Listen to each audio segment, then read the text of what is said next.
ओम शांति। आज की मुरली बाबा की हम बच्चों को हमारी आयु कैसे बढ़े, हम निरोगी कैसे बने और अशरीरी अवस्था कैसे रह सकती है, इस विषय को बता रही है। सेंसिबल कौन, वो भी बाबा ने बताया है। तो बाबा बोले, मीठे बच्चे, तुम्हें किसी भी देहधारी के नाम रूप में नहीं फंसना है। तुम अशरीरी बन बाप को याद करो तो आयु बढ़ेगी, निरोगी बनते जाएंगे। कई बार भाई बहन सवाल पूछते हैं, नाम रूप में नहीं फंसना ये किसको कहा जाता है, क्या अर्थ है इसका? इसका एक साधारण अर्थ है, एक इसका सूक्ष्म अर्थ है। साधारण अर्थ तो सीधा है कि अपने को भी दे नहीं समझना है और दूसरे को भी दे नहीं समझना। नाम रूप का अर्थ क्या होता है? देह जो है उसमें व्यक्ति का फिगर आती, फीचर्स आते हैं और उसका नाम भी बुद्धि में रहता है। इसलिए भगवान कहता है अगर फीचर्स एक बार दिमाग में आ गए तो आपने किसी का नाम लिया तो उसके फीचर सामने ऑटोमेटिकली आ जाएंगे सूक्ष्म रूप में। लेकिन मोटे रूप से इसका यही अर्थ है कि ना स्वयं को देह मानना है ना दूसरे को। अगर दूसरे को देह मान के और देहिक व्यवहार उससे कर रहे हो तो समझो आप देह में फंसे हुए, नाम रूप में फंसे हुए, आत्मा को तो नहीं देख रहे। फिर एक होता है ये साधारण नाम रूप में फंसना। आपके साथ कई आत्माएं काम कर रही हैं, आप उनको शरीर मान के चल रहे हो। और एक होता है किसी विशेष आत्मा की विशेषता को देखकर उसके गुणों में आकर्षित होना, लेकिन उसके शारीरिक रूप में फंसना। तो गुण फंसते गुण के कारण है, लेकिन होता तो शरीर का नाम रूप ही है। बाबा कहते हैं ये सारा जैसे कोई बकरी के जाले में फंस जाता है, तो ये सारी चीज़ें परम पिता परमात्मा जो हम विदेही बनकर, शरीरी बनकर ही जिनको याद कर सकते हैं, उनसे तो कनेक्शन हमारा टूट जाता है ना। तो जितना इधर गहरा फंस जाएंगे कहीं, बहुत समय कनेक्शन टूटा रहेगा। जैसे बेहोश हो गए तो सारे कनेक्शन को याद ही नहीं रहा, मूर्छित हो जाते हैं। इसलिए भगवान ने कहा तुमको तो विदेही बनना है, विदेही बन के मुझे याद करना है। उससे तुम्हारी आयु भी बढ़ेगी और काया भी निरोगी होगी, क्योंकि परमात्मा से योग लगा के ही हमारे पिछले जन्मों के विकर्मों भस्म होते हैं और विकर्म ही हमारे रोग का कारण होते हैं। राइट। फिर बाबा ने कहा सेंसिबल बच्चों की मुख्य निशानियां क्या होंगी। उसने कहा है कि सेंसिबल बच्चे पहले स्वयं धारणा करेंगे, फिर औरों को कराएंगे, बादल भर कर जाए वर्षा करेंगे, पढ़ाई के समय उबासी नहीं लेंगे। फिर दूसरी बात कही है कि बड़ी शांति में रहेंगे, वायुमंडल को पावरफुल बनाने में मदद करेंगे, विघ्न कोई ना डाले। बाबा कहते हैं ऐसे आत्माओं को ही बाबा के सामने वो लाएंगे। आप देखिए, एक तो बाबा ने पढ़ाई कही, फिर सेवा कही, बादल बन के जाके बरसना, अर्थात जो तुमको प्राप्त हुआ है वो जाके दूसरों को देना, है ना। फिर बाबा ने क्या कहा कि पढ़ाई के वक्त एक्टिव रहेंगे, उदासी आदि नहीं लेंगे, उबासी नहीं लेंगे।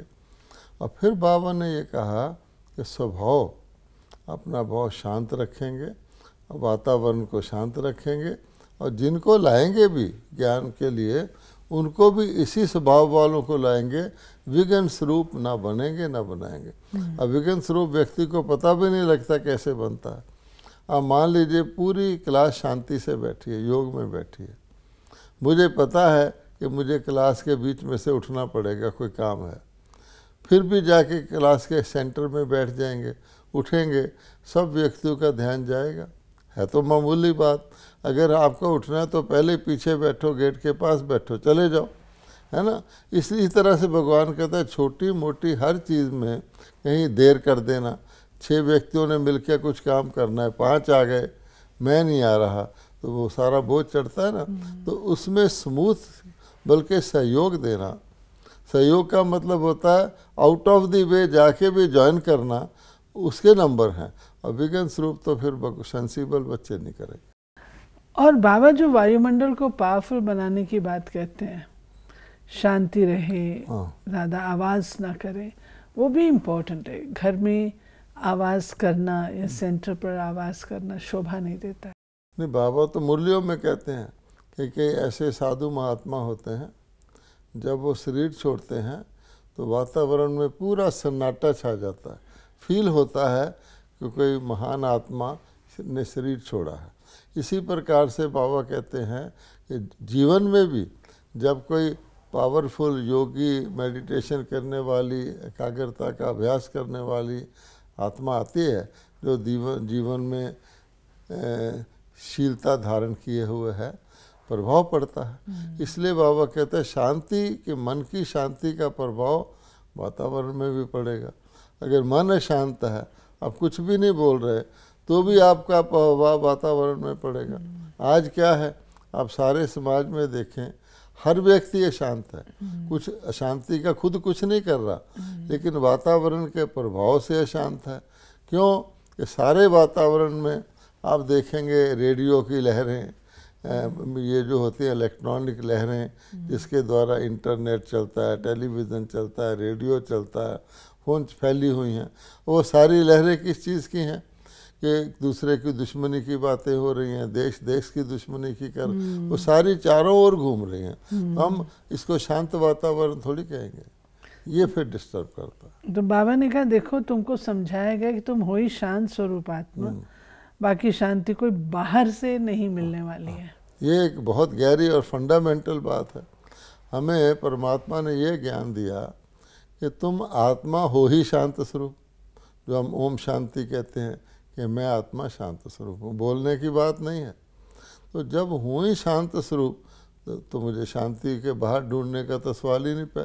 मेरा स्वरूप ही शांत है, क्योंकि अपने शांत स्वरूप को भूले हुए हैं या उससे अपसेट हुए हुए हैं, उसकी सीट पर सेट नहीं है, इसलिए फिर बाहर ढूंढते हैं, नकली शांति ढूंढते हैं। तो बाबा ने कहा देखो, अपने को आत्मा समझो, ये शरीर तो छोड़ना है, गफलत नहीं करो, विकर्मों का बोझा सिर पर बहुत है, बहुत भारी बोझा है, वो सिवाय एक बाप की याद के कम नहीं हो सकता। ये बाबा ने बताया कि पिछले अनेक जन्मों का बोझ है, अगर लापरवाही करोगे, समय नष्ट करोगे तो ख़त्म होएगा ही नहीं।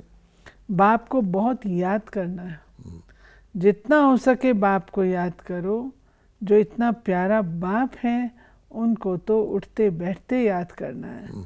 जिसको पुकारते पतित पावन आओ, परंतु बाबा कहते बच्चों में हड्डी लव नहीं रहता। मतलब बोलते भी हैं बाबा, मेरा बाबा, मीठा बाबा, प्यारा बाबा, शुक्रिया बाबा, लेकिन वो जो होता है ना हड्डी रग, क्योंकि हड्डी रग हो तो परमात्मा हमको कितनी बड़ी प्रॉपर्टी देने आया है। हम पढ़ाई में गफलत करेंगे, हम किसी भी बात में अटेंशन छोड़ेंगे नहीं। बाबा ने कहा है आज कि मैं कल्प कल्प के संगम पर आता हूँ, और गाया हुआ है रुद्र ज्ञान यज्ञ, कृष्ण है सत्युग का प्रिंस। ये तीनों बातें अलग अलग हैं, क्योंकि श्री कृष्ण आदि में आए, महाराज कुमार हैं। अब भगवान कहते हैं मैं रुद्र ज्ञान यज्ञ रहता हूँ अंत में, कलयुग के अंत में, तो श्री कृष्ण जी उस यज्ञ को रच नहीं सकते।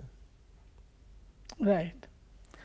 और आता ही एक बार हूँ ना। हाँ, कहते हैं मैं आता ही कल्प के अंत में एक बार हूँ, एक ही बार आता हूँ। इस यज्ञ का नाम है रुद्र ज्ञान यज्ञ, राजस्व अश्वमेध यज्ञ। राजाई के लिए बलि चढ़ना अर्थात उनका बनना। बाप के बने हो तो फिर उनको याद भी तो करना चाहिए ना।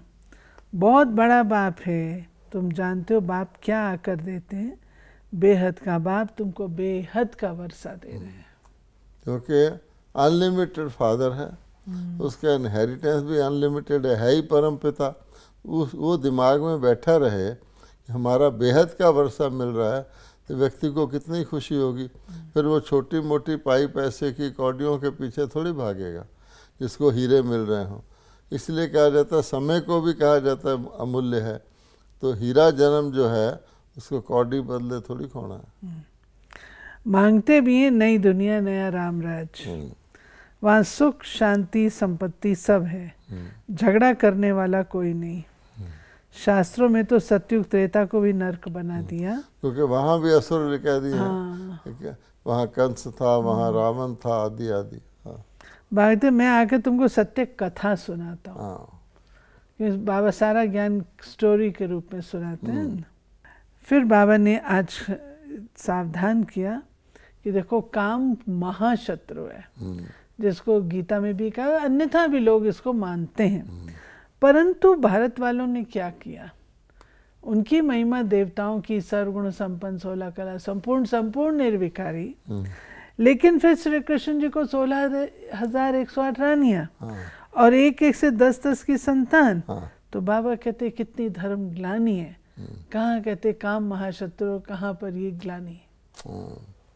आप कुछ कहेंगे इस पर? बाबा फिर उसको कहते धर्मशास्त्र है।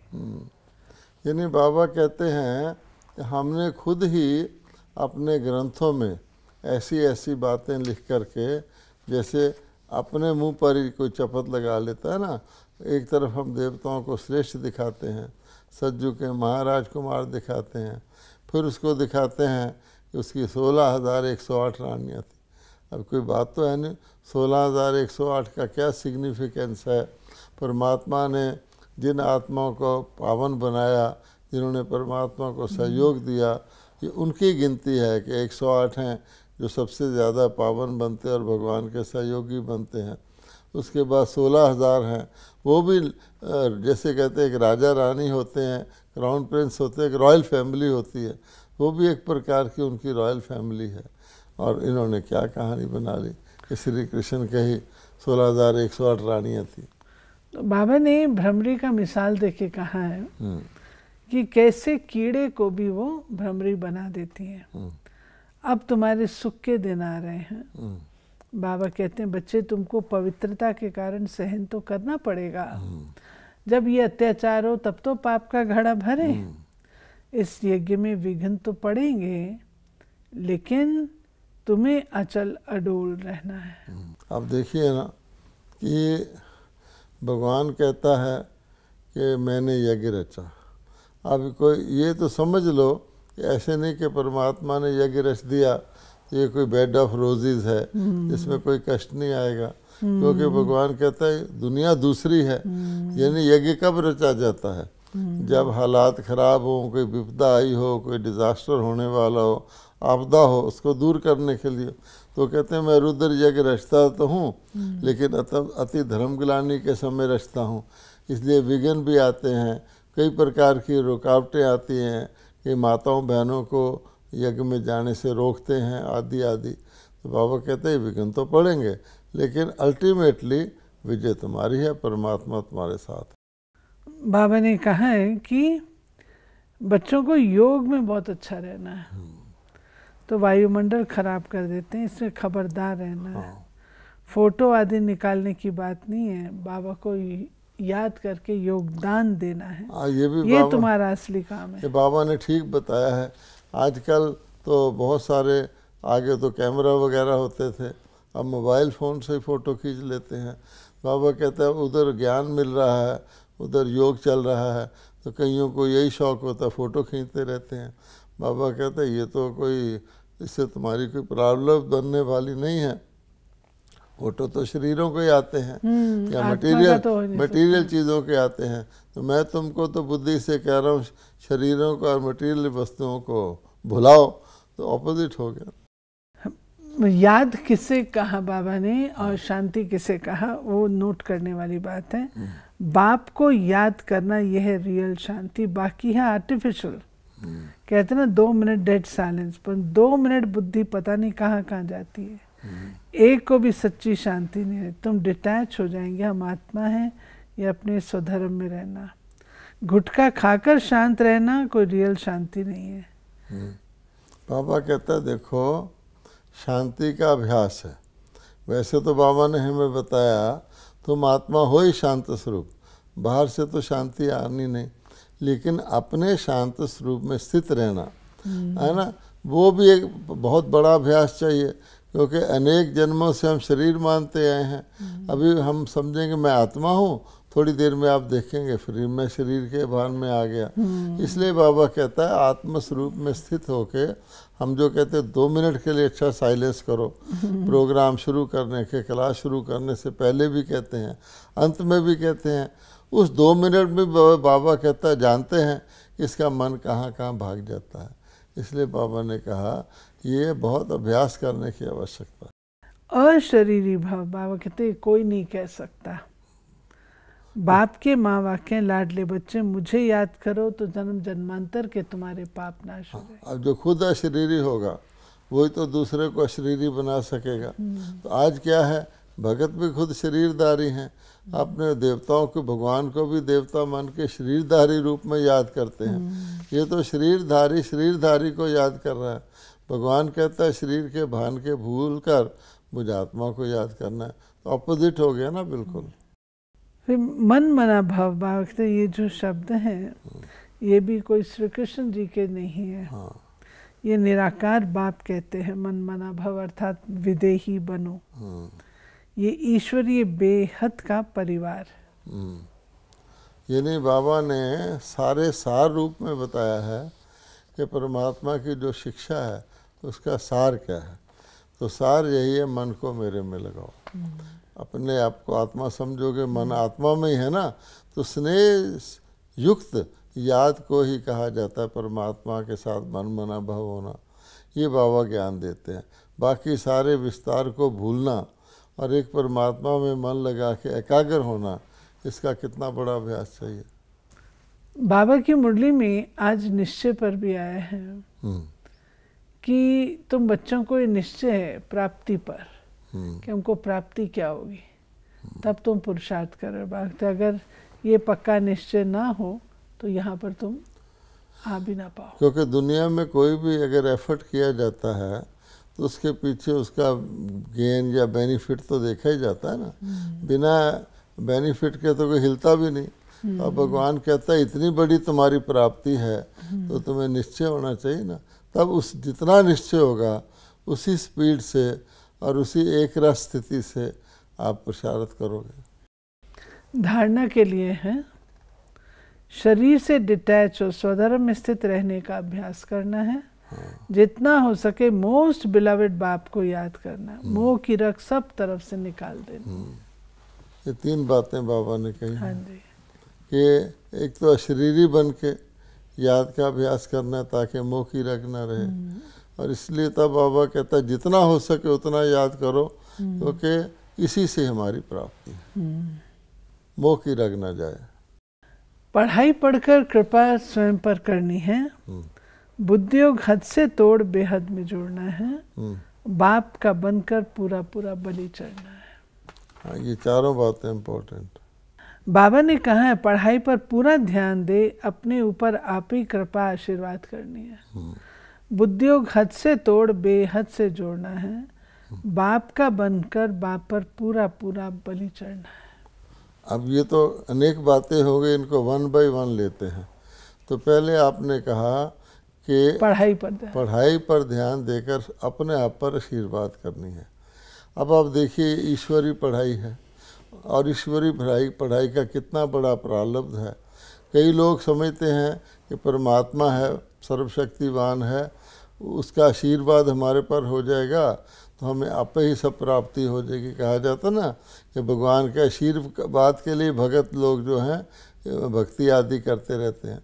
तो बाबा कहता नहीं, एक स्टूडेंट जैसे होता है, अगर उसको अच्छे नंबर लेने हैं तो क्या करेगा? टीचर से आशीर्वाद मांगेगा? नहीं, वो टीचर कहेगा अच्छा पढ़, यही मेरा आशीर्वाद है, अच्छा पढ़ के अच्छे मार्क्स ले ले। तो वही बात बाबा ने कही, ईश्वरी पढ़ाई है, इसमें आशीर्वाद की कोई बात नहीं है। पढ़ाई को अच्छी तरह पढ़ना ही, अपने ऊपर ही आप आशीर्वाद करना है। आपने 4 बातें आपने इसमें ये कहा था। हाँ। बुद्धियोग हद से तोड़ बेहद से जोड़ना है। हाँ, अब देखिए बुद्धि तो बुद्धि है, हमारे आगे 2 चीज़ें हैं, एक हद की और एक बेहद की। अब हद और बेहद किसको कहते हैं? जो शरीर से संबंधित हैं वो हद की हैं। क्यों? कि शरीर की टाइम लिमिट है, शरीर छूटा उन चीज़ों से भी संबंध छूटा।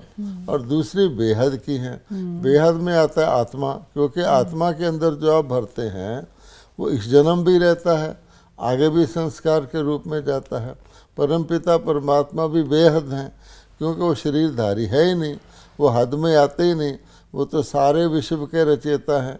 सबसे ज़्यादा बेहद देखा जाए तो जैसे एक बीज होता है वृक्ष का, होता छोटा सा, लेकिन उसमें सारे वृक्ष का लाश पत्ते का भी उससे कनेक्शन रहता है। तो भगवान कहते हैं हम आत्माओं के लिए कम से कम देह और देह की चीज़ों से कनेक्शन तोड़ना, अपने को आत्मा समझना, और आत्मा की प्राप्ति वो बेहद की होती है। फिर बाबा ने कहा ना, बाप का बनकर पूरा पूरा बलि चढ़ना। हाँ, अब बाबा ये कह रहे हैं कि कई बार अधूरे रह जाते हैं, सोचते हैं कि भगवान का भी ज्ञान ले लें, सज्जू के लिए भी पुरुषार्थ कर लें और इस दुनिया के अंदर भी रहें, दो हाथ में वो लड्डू चाहते हैं। तो बाबा कहता है ऐसा नहीं है। हद और बेहद दोनों का आपस में मेल ही नहीं है। कहाँ हद की प्राप्ति, कहाँ बेहद की। अगर कोई बेहद की प्राप्ति करता हुआ हद में जाएगा तो जैसी किसी भागती हुई चीज़ को रास्ते में कोई रुकावट लगाएगा, वो तो गड़बड़ हो जाएगी। इसलिए भगवान कहता है कि हद से तोड़ना है, बेहद से जोड़ना है, और वो भी पूरा जोड़ना है। क्योंकि अगर आपने आधा जोड़ा, आप एक तरफ आगे को भाग रहे हैं, दूसरा को पीछे आपको खींच रहा है, तो भी आप कशमकश में हो जाएंगे। वरदान है संतुष्टता के खजाने द्वारा हद की इच्छाओं को समाप्त करने वाले सदा संतुष्ट मणि भाव। आप इसको देखिए, इच्छाएं बहुत हैं और हम जानते हैं चाहे वो हद की इच्छाएं हैं, एक पूरी होती है दूसरी उठ जाती है, दूसरी पूरी होती है तीसरी उठ जाती है। इच्छाओं का कोई अंत है नहीं। अब ऐसा कौन सा तरीका है कि हम इच्छाओं को कंट्रोल में कर सकें? ऐसे ज़बरदस्ती से तो नहीं कर सकते कि चलो इच्छा आई उसको दबा दिया, वो तो और ज़ोर से मन के अंदर उछलती है। तब बाबा ने बताया कि संतुष्टता एक ऐसा खजाना है जो संतुष्ट होगा उसको इच्छाएं नहीं उठेंगी। इसलिए कहा जाता है इच्छा मात्रम अविद्या। ये भी एक स्टेज है, ऐसी स्टेज जहाँ पर इच्छा हो ही ना। आप देखेंगे इच्छा कब पैदा होती है, जब किसी चीज़ का अभाव हो या उसके छिन जाने का खतरा हो। कोई कह दे आज नगर में पानी नहीं आएगा म्यूनसिपैलिटी का, सब आप अपनी बाल्टियाँ पानी से भर लेंगे। अगर वो कह दे कि नहीं पानी आएगा, उसको फेंक देंगे। कि इसलिए इच्छा का ये कारण है। तो भगवान कहता है संतुष्टता हर प्रकार की जो मानसिक स्थिति है, और संतुष्टता का आधार है लोभ का ना होना। अगर कोई व्यक्ति लोभ रखेगा तो उसका असंतुष्टि रहेगा। हम लोभ को कहें, यानी कोई भी इच्छा हो, आइए आइए नहीं कहें जाइए जाइए, तो फिर इच्छा पूरी हो जाती है। कहा गया ना, जिनके पास संतुष्टता खजाना, उनके पास सब कुछ है। इच्छा मात्रम अविद्या है, तब कहेंगे संतुष्ट मणि। जो थोड़े में संतुष्ट रहते हैं उन्हें सब प्राप्तियों की अनुभूति होती है। जिनके पास संतुष्टता है उनके पास सब कुछ होते हुए कुछ नहीं है, ये असंतुष्टता है। इसलिए इच्छा मात्रम अविद्या। फिर स्लोगन है, स्मृति का स्विच सदा ऑन रहे तो मूड ऑफ हो ही नहीं सकती। जैसे लाइट रहे अंधेरा नहीं होता। ये थी बाबा की आज की मुरली। बाबा ने आज हम बच्चों को ये कहा कि बच्चे अपने आप को आपने पढ़ा करके इतना लायक बनाना है जो बाबा के साथ आप भुजा बन करके नई दुनिया की स्थापना में सहयोगी बन सको। और सबसे बड़ा सहयोग जो हम दे सकते हैं वो स्वयं पर आशीर्वाद करते हुए पढ़ाई को अच्छी तरह से पढ़ें। हम ये बात देखें अपनी सूक्ष्म चेकिंग में, कहीं हम किसी के भी नाम और रूप में फंसे हुए तो नहीं हैं। उसकी निशानी ये होगी कि वो व्यक्ति आपको बार बार याद आएगा, खींच होगी, और इस चीज़ को हमको जीतना है। ओम शांति।